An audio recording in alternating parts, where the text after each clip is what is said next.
Pendant plus d'un siècle, la vitesse de la lumière a été considérée comme une frontière absolue, non pas une limite technologique, mais une limite inscrite dans la structure même de l'univers.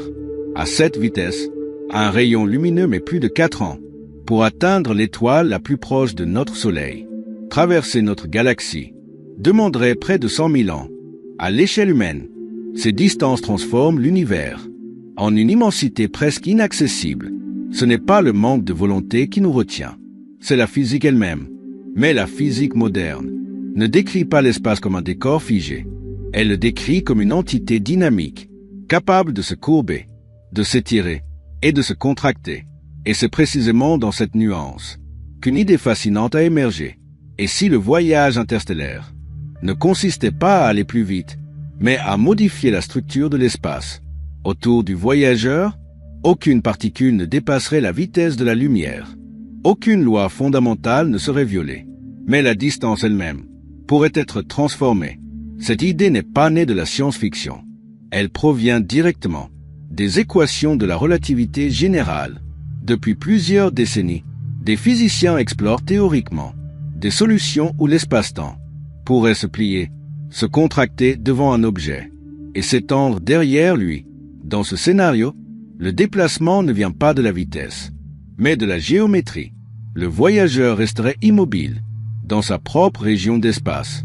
C'est l'univers autour de lui qui se déplacerait. Aujourd'hui, ces concepts restent profondément théoriques. Aucune technologie actuelle ne permet de les réaliser, mais des recherches récentes ont montré que certaines contraintes, autrefois considérées comme impossibles, pourraient être moins extrêmes qu'on ne le pensait. Ce documentaire ne promet pas des voyages imminents vers les étoiles. Il ne réécrit pas les lois de la physique. Il explore calmement ce que la science autorise encore d'imaginer, ce que les équations permettent de concevoir et où se situent réellement les limites connues. Nous allons avancer lentement, sans sensationnalisme, sans raccourci, car comprendre ces idées demande du temps et un esprit ouvert, pas une course vers l'extraordinaire. Installez-vous confortablement. Laissez les distances cosmiques se déployer dans votre esprit. Nous allons maintenant explorer pourquoi la vitesse de la lumière semble être une prison et pourquoi, peut-être, elle ne l'est pas de la manière dont nous l'avons toujours imaginé. La vitesse de la lumière n'est pas simplement rapide, elle est structurelle. Dans la relativité restreinte, elle n'est pas définie comme la vitesse maximale d'un objet, mais comme une propriété fondamentale de l'espace et du temps. Plus un objet doté de masse tente d'accélérer, plus son énergie augmente de manière non linéaire. À mesure qu'il se rapproche de la vitesse de la lumière, l'énergie requise tend vers l'infini. Ce n'est pas une limitation technique, c'est une conséquence directe de la façon dont l'espace-temps est construit. À ces vitesses extrêmes, le temps ralentit, les longueurs se contractent, la masse effective augmente. Un vaisseau ne devient pas simplement plus rapide, il devient plus difficile à accélérer. C'est pour cette raison qu'aucune particule massive observée n'a jamais été mesurée au-delà de la vitesse de la lumière. La lumière, elle, ne possède pas de masse au repos. Elle ne ralentit jamais. Elle ne peut pas non plus accélérer. Elle est toujours à cette vitesse. Dans le vide, pour tout observateur, cette constance n'est pas une coïncidence. Elle définit la manière dont les événements sont reliés entre eux. Dans l'univers, c'est pourquoi dépasser la vitesse de la lumière semble immédiatement poser des paradoxes. Inversion de causalité, effet précédant leur cause, violation apparente du sens du temps. Pendant longtemps, cela a conduit à une conclusion simple. Le voyage plus rapide que la lumière est impossible, mais cette conclusion repose sur une hypothèse implicite, que se déplacer signifie toujours traverser l'espace localement. Or, la relativité générale introduit une idée différente. L'espace lui-même n'est pas fixe. Il peut se courber sous l'effet de la masse. Il peut s'étendre à l'échelle cosmique. Il peut même, théoriquement, être déformé de manière localisée. Dans ce cadre, la vitesse limite ne s'applique qu'aux objets se déplaçant à l'intérieur de l'espace. Elle ne s'applique pas à la manière dont l'espace peut évoluer. L'univers nous en donne déjà un exemple. À grande échelle, les galaxies s'éloignent les unes des autres, à des vitesses effectives, qui dépassent celles de la lumière, non pas parce qu'elles voyagent à travers l'espace, mais parce que l'espace entre elles s'étend. Aucune loi n'est violée, aucune particule ne va trop vite. Cette distinction est subtile, mais fondamentale. Elle ouvre une porte conceptuelle, non pas vers une technologie existante, mais vers une possibilité théorique. Si l'espace peut s'étendre, se contracter et se déformer, alors le voyage interstellaire ne dépend peut-être pas uniquement de la vitesse d'un vaisseau. Il pourrait dépendre de la géométrie de l'espace dans lequel il se trouve. Pour explorer cette idée, il faut maintenant comprendre ce que la relativité générale permet réellement et jusqu'où ces équations peuvent être interprétées sans sortir du cadre scientifique. Lorsque l'on évoque le voyage interstellaire, l'attention se porte presque toujours sur la vitesse. Combien de kilomètres par seconde? Quelle fraction de la vitesse de la lumière? Combien de temps pour atteindre une étoile? Mais cette focalisation masque le problème fondamental. À l'échelle cosmique, même des vitesses extraordinaires ne suffisent pas. La distance entre les étoiles n'est pas simplement grande. Elle est démesurée par rapport à toute expérience humaine. L'étoile la plus proche du Soleil se situe à plus de 4 années-lumière. Cela représente environ 40 000 milliards de kilomètres. À l'échelle de notre galaxie, la situation devient encore plus extrême. La Voie lactée mesure environ 100 000 années-lumière de diamètre. Même un voyageur se déplaçant à 10% de la vitesse de la lumière mettrait près d'1 million d'années pour la traverser. À ces durées, les notions humaines de mission, de civilisation ou même de continuité biologique cessent d'avoir un sens. Le problème n'est donc pas d'atteindre une vitesse élevée. Le problème est que l'espace lui-même est trop vaste. Même si nous pouvions accélérer un vaisseau jusqu'à une fraction significative de la vitesse de la lumière, les effets relativistes deviendraient dominants. Le temps à bord ralentirait. Les communications deviendraient impossibles. Le retour vers la Terre perdrait toute signification pratique. Le voyageur pourrait survivre au trajet, mais la civilisation de départ ne serait plus la même à l'arrivée. C'est pour cette raison que les concepts classiques de propulsion atteignent rapidement leurs limites conceptuelles. Augmenter la vitesse ne résout pas le problème de fond. Cela ne fait que déplacer les contraintes. À l'échelle cosmique, le véritable défi est géométrique. La distance n'est pas seulement un nombre, c'est une séparation structurelle entre des régions de l'espace-temps.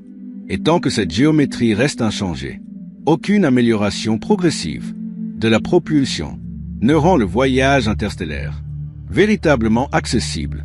C'est ici que l'idée change de nature. Au lieu de demander comment parcourir une distance immense, certains physiciens ont posé une question différente. Et si la distance elle-même pouvait être modifiée, non pas supprimée, non pas ignorée, mais transformée localement par une déformation contrôlée de l'espace-temps? Cette approche ne cherche pas à battre la lumière à la course. Elle cherche à éviter la course. Pour comprendre d'où vient cette idée, il faut maintenant examiner ce que la relativité générale permet lorsqu'on cesse de la considérer comme une simple théorie de la gravitation. La relativité générale ne décrit pas la gravité comme une force classique. Elle décrit la gravité comme une manifestation de la géométrie. La masse et l'énergie ne tirent pas les objets les uns vers les autres. Elle courbe l'espace-temps dans lequel ces objets se déplacent. Cette idée change tout. L'espace n'est plus un simple contenant. Il devient un acteur. Il peut se déformer. Il peut s'étirer. Il peut se contracter. Et surtout, il peut évoluer différemment d'une région à l'autre. Nous observons déjà ce comportement. À l'échelle cosmologique, l'expansion de l'univers n'est pas le mouvement des galaxies à travers l'espace. C'est l'espace lui-même qui s'agrandit entre elles. À grande échelle, cette expansion dépasse même la vitesse de la lumière sans violer aucune loi fondamentale. Cela est possible parce que la limite relativiste ne s'applique pas à l'évolution de la métrique de l'espace-temps, mais seulement aux objets qui se déplacent localement à l'intérieur de celui-ci. Cette distinction est cruciale. Elle ouvre un espace conceptuel dans lequel certaines configurations exotiques de l'espace-temps deviennent mathématiquement autorisées. Dans les équations d'Einstein, il n'existe pas une seule géométrie possible. Il en existe une infinité, tant que certaines conditions sont respectées.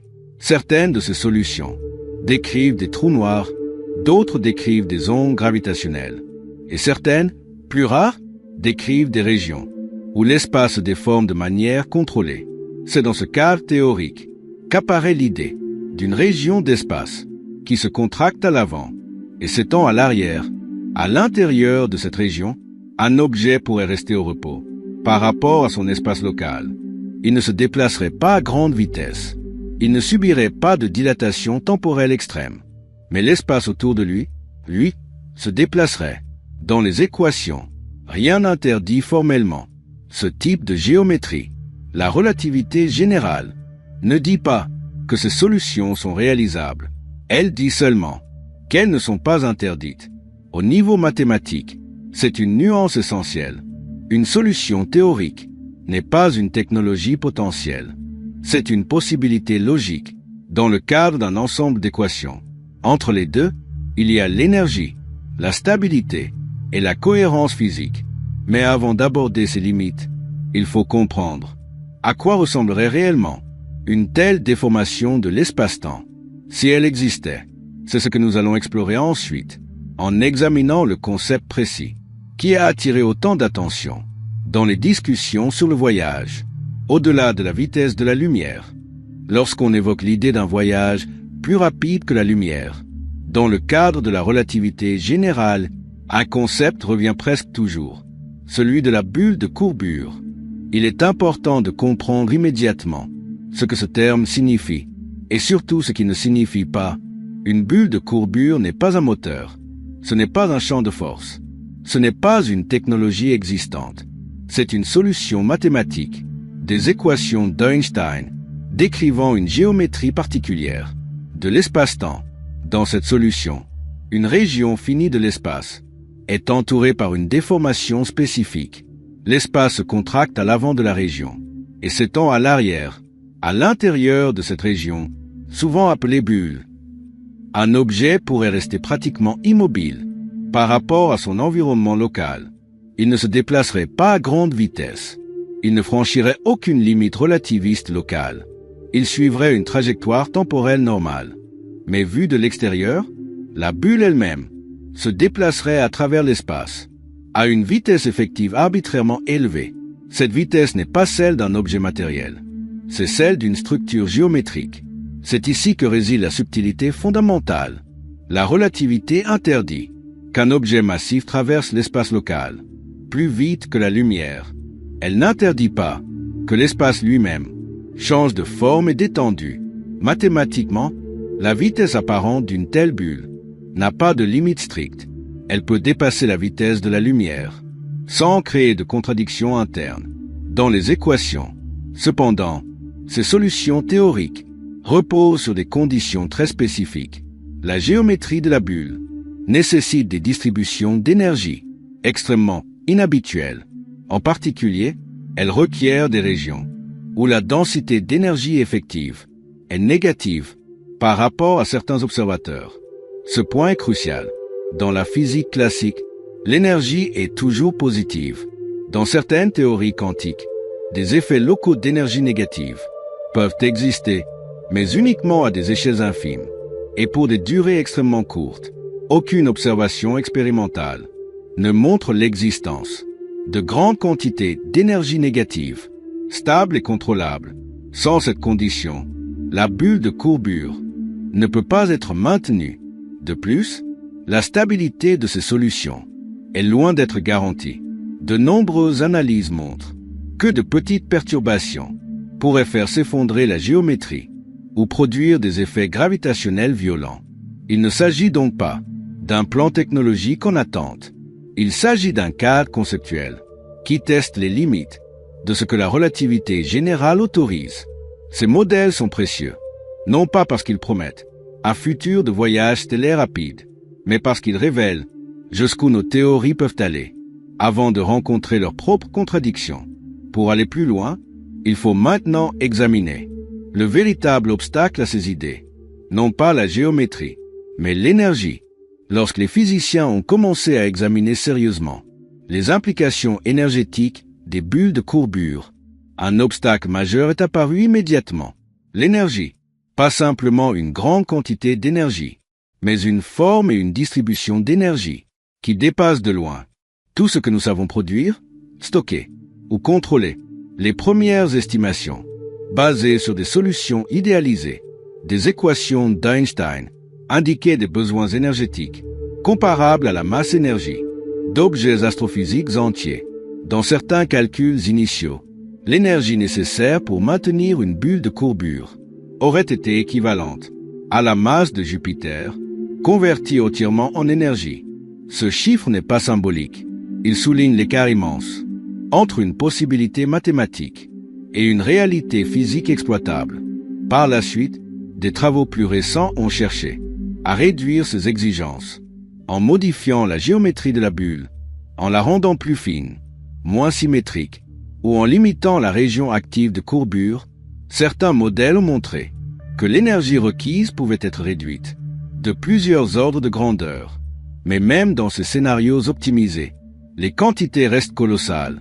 Elles dépassent encore la production énergétique totale de toute civilisation imaginable. Selon nos standards actuels, il faut également considérer la nature même de cette énergie. Les modèles nécessitent des régions où la densité d'énergie effective est négative.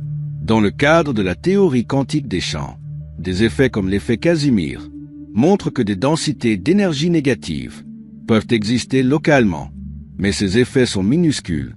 Ils se manifestent à des échelles microscopiques et ils ne peuvent pas être amplifiés arbitrairement, sans violer d'autres principes fondamentaux. De plus, les théories connues imposent des inégalités quantiques qui limitent strictement l'intensité et la durée des régions d'énergie négative.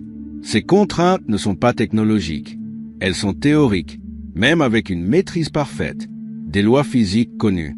Rien n'indique aujourd'hui qu'il soit possible de contourner ces limites. Un autre point critique concerne la stabilité. Une bulle de courbure stable nécessiterait un contrôle extrêmement précis des champs gravitationnels à des échelles fines. La moindre fluctuation pourrait entraîner des gradients gravitationnels violents, potentiellement destructeurs, pour tout objet à l'intérieur. Enfin, il faut considérer l'interaction entre la bulle et son environnement. Comment la bulle se crée-t-elle? Comment s'arrête-t-elle? Comment interagit-elle avec la matière? Et le rayonnement qu'elle traverse? Ces questions ne sont pas secondaires. Elles touchent au cœur de la cohérence physique du concept. Ainsi, si les bulles de courbure sont fascinantes sur le plan théorique, elles restent, à ce jour, fermement ancrées dans le domaine des constructions mathématiques. Elles servent de laboratoire conceptuel, un moyen de tester jusqu'où la relativité générale peut être étendue, sans se contredire. Pour comprendre ce que ces limites impliquent réellement, il faut maintenant distinguer clairement ce qui relève de la science théorique sérieuse et ce qui est souvent mal interprété dans les récits populaires. À ce stade, une distinction claire s'impose entre ce que la science autorise théoriquement et ce qu'elle permet physiquement. La relativité générale autorise certaines géométries exotiques de l'espace-temps. Elle ne les interdit pas mathématiquement, mais une autorisation mathématique n'est jamais une validation physique. La science ne fonctionne pas par permission abstraite. Elle fonctionne par cohérence globale. Une idée peut être compatible avec une équation, tout en étant incompatible avec l'ensemble des autres contraintes connues. Dans le cas du voyage dit plus rapide que la lumière, la science est très précise. Aucun objet massif ne peut traverser son espace local à une vitesse supérieure à celle de la lumière. Ce principe reste intact. Il n'a jamais été violé, ni expérimentalement, ni théoriquement. Les concepts de déformation de l'espace-temps ne contournent pas cette règle. Ils la respectent en changeant le cadre. Mais ce changement de cadre introduit de nouvelles contraintes, souvent plus sévères encore. L'énergie négative requise, la stabilité des géométries, les inégalités quantiques, la causalité globale et la cohérence avec la physique quantique posent des limites extrêmement strictes. Aucune observation, aucune expérience, Aucun dispositif connu ne suggère que ces obstacles puissent être levés à grande échelle. Il est donc essentiel de comprendre ceci. La science n'a pas découvert un nouveau moyen pratique de voyager 10 fois plus vite que la lumière. Elle a exploré les frontières logiques de ses propres théories, et cette exploration a une valeur profonde. Elle nous montre que les lois de l'univers sont plus subtiles que des règles simples de vitesse. Elle montre aussi que l'univers n'est pas conçu pour être facilement traversé. Les distances cosmiques ne sont pas un accident. Elles sont une propriété structurelle du cosmos. Cela ne signifie pas que toute exploration est vaine. Cela signifie que les formes d'exploration réalistes ne ressemblent pas aux récits populaires. Elles passent par des sondes lentes, par des observations à distance, par la compréhension patiente des lois fondamentales. Le véritable progrès scientifique ne vient pas de promesses spectaculaires, mais de limites bien comprises. Et paradoxalement, ces limites sont libératrices. Elles nous obligent à penser autrement, à explorer l'univers, non pas comme un territoire à conquérir rapidement, mais comme une structure à comprendre profondément. Pour conclure cette exploration, il reste une dernière étape, non pas une équation, non pas un modèle, mais une réflexion plus large. Que signifie réellement, pour une civilisation comme la nôtre, de vivre dans un univers où la lumière définit l'horizon ultime? Lorsqu'on parle de voyager plus vite que la lumière, le problème n'est pas seulement énergétique ou technologique, il est profondément temporel. Dans la relativité, l'espace et le temps ne sont pas séparés. Ils forment une structure unique. L'espace-temps, la vitesse de la lumière n'est pas seulement une limite de déplacement, c'est une limite de causalité. Elle définit quels événements peuvent influencer quels autres événements. Lorsqu'un signal se déplace à une vitesse inférieure ou égale à celle de la lumière, l'ordre des causes et des effets reste le même pour tous les observateurs. Mais dès que l'on dépasse cette vitesse, cet ordre peut s'inverser. Dans certains cadres de référence, un effet peut précéder sa cause. Un message peut être reçu avant même d'avoir été envoyé. Ce n'est pas une curiosité mathématique, c'est une conséquence directe des transformations relativistes du temps. Les modèles de déformation de l'espace-temps tentent d'éviter ce problème, en affirmant que rien ne se déplace localement plus vite que la lumière. Mais à l'échelle globale, la question de la causalité reste délicate. Une bulle de courbure, si elle existait, créerait des horizons internes, des régions de l'espace-temps, où l'information ne peut plus circuler librement. L'intérieur de la bulle serait partiellement isolé du reste de l'univers. Cela pose des questions fondamentales. Comment contrôler une structure? Si l'information ne peut pas s'en échapper instantanément, comment arrêter un mouvement? Si aucun signal ne peut atteindre l'avant de la bulle, comment garantir que le trajet ne crée pas des paradoxes temporels globaux? Certaines analyses montrent que ces configurations pourraient permettre la formation de boucles temporelles fermées, des trajectoires où un événement revient dans son propre passé. Ces scénarios ne sont pas simplement étranges. Ils menacent la cohérence même de la notion de réalité physique. C'est pour cette raison que de nombreux physiciens pensent qu'il existe des mécanismes encore inconnus qui empêchent ces situations. Peut-être que la relativité générale, prise isolément, autorise ces solutions, mais que la physique complète, incluant la gravité quantique, les interdit. Cette idée porte un nom: la protection chronologique. L'univers pourrait être structuré de manière à préserver l'ordre du temps, même lorsque les équations classiques semblent permettre autre chose. Ainsi, la limite de la vitesse de la lumière n'est pas seulement une barrière de mouvement, c'est une barrière de cohérence. Comprendre cela change profondément la manière dont on interprète les promesses de voyage superluminique. Avant d'être un défi d'ingénierie, c'est un défi conceptuel.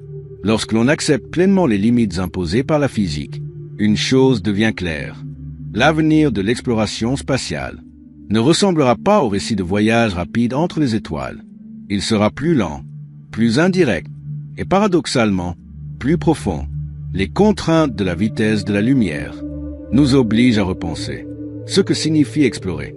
À l'échelle cosmique, l'exploration ne passe pas nécessairement par le déplacement physique Elle passe par l'observation, la transmission d'informations et la compréhension théorique.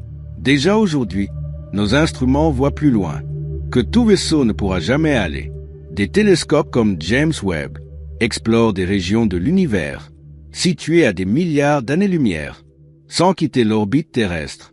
Cette forme d'exploration est silencieuse, patiente et extraordinairement efficace.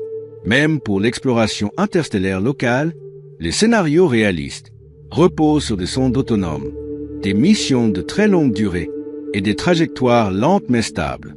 Les concepts sérieux parlent de décennies, de siècles, parfois de millénaires. Cela peut sembler décevant à l'imaginaire humain, mais c'est une conséquence directe de la structure de l'univers. Les étoiles ne sont pas proches. Elles ne l'ont jamais été, et rien n'indique qu'elles le deviendront. Cela ne signifie pas que l'humanité est confinée. Cela signifie qu'elle doit apprendre à exister à l'intérieur des limites du cosmos. Les grandes avancées futures viendront probablement de la compréhension de la gravité quantique, de la nature de l'énergie sombre et de l'unification des lois fondamentales, non pas pour contourner les limites, mais pour les comprendre avec plus de précision. Si un jour, une théorie plus complète de l'espace-temps révèle des mécanismes nouveaux, ils ne ressembleront probablement pas au concept simple de propulsion rapide. Ils seront subtils, contraignants et profondément intégrés à la structure même du réel. L'exploration spatiale du futur sera donc moins spectaculaire visuellement, mais plus exigeante intellectuellement. Elle demandera de la patience collective, une vision à long terme et une acceptation lucide de notre place dans l'univers. Ces limites ne sont pas des échecs, elles sont des cadres. Elles nous rappellent que le cosmos n'est pas conçu pour être parcouru facilement, mais pour être compris progressivement. Il reste maintenant une dernière réflexion à formuler, non pas sur la technologie, mais sur le sens. Que signifie, pour une civilisation consciente, d'exister dans un univers où la lumière définit l'horizon ultime? Lorsque l'on arrive au terme de cette exploration, une idée s'impose avec une clarté nouvelle. Le véritable enjeu du voyage, plus rapide que la lumière, n'est pas technologique, il n'est même pas énergétique, il est conceptuel. Depuis toujours, l'humanité projette ses rêves de mouvement sur l'univers, aller plus loin, aller plus vite, réduire les distances. Mais le cosmos ne fonctionne pas selon nos intuitions terrestres. Les lois qui régissent l'espace et le temps ne sont pas là pour faciliter le déplacement. Elles sont là pour préserver la cohérence du réel. La vitesse de la lumière n'est pas une barrière arbitraire. C'est une structure, une frontière qui relie l'espace, le temps et la causalité, en un tout indissociable.